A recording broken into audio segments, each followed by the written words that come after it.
asalaamaaleykum mbokki Tiwaawan asalaamaaleykum mbokki réew mi taalibe Cheikh Seydil Hadji Malick Sy bi ñëwati na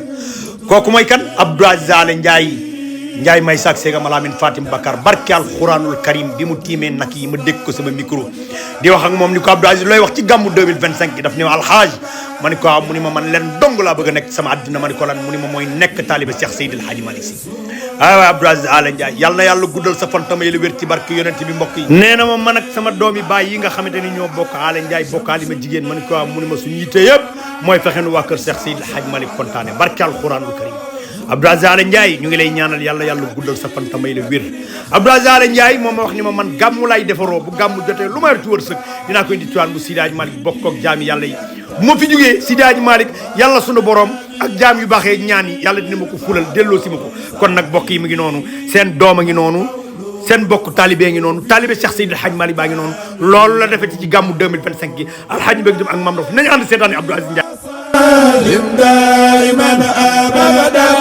على حبيبك خير الخلق كلهم وجد لي عثمان ذي النورين من كمل وجد لي عثمان ذي النورين من كمل وجد لي عثمان ذي النورين من كمل له المحاسن في الدارين والظفر مولاي صل وسلم دائما ابدا على حبيبك خير الخلق كلهم كذا علي مع ابني وامي ما اهل العباء كما قد جاءنا الخبر سعد سعيد بن عوف طلحة وأبو عبيدة وزبير سعادة الغرر وحمزة وكذا العباس سيدنا ونجله الحبر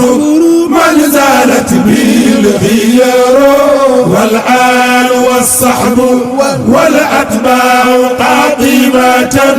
ما جن ليل الدياج أو من السحر مولاي صل وسلم دائما أبدا على حبيبك خير الخلق كلهم ثم ارضى عن شيخنا التجان قدوة شريف شيخ المشايخ يا طوبى لنا النظر مولاي صل وسلم دائما ابدا على حبيبك خير الخلق كلهم وعبدي نجل عثمان الذي انتشر به طريقته يا عبد الوزر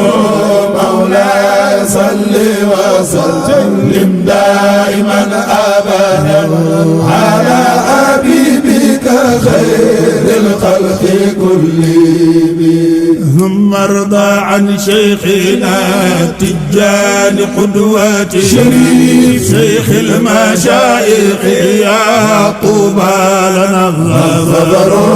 مولاي صل وسلم دائما ابدا على حبيبك خير الخلق كلهم وعبدي نجل عثمان الذي انتشر به طريقته يا عبد الوزر مولاي صل وسلم دائما ابدا على حبيبك خير الخلق كلهم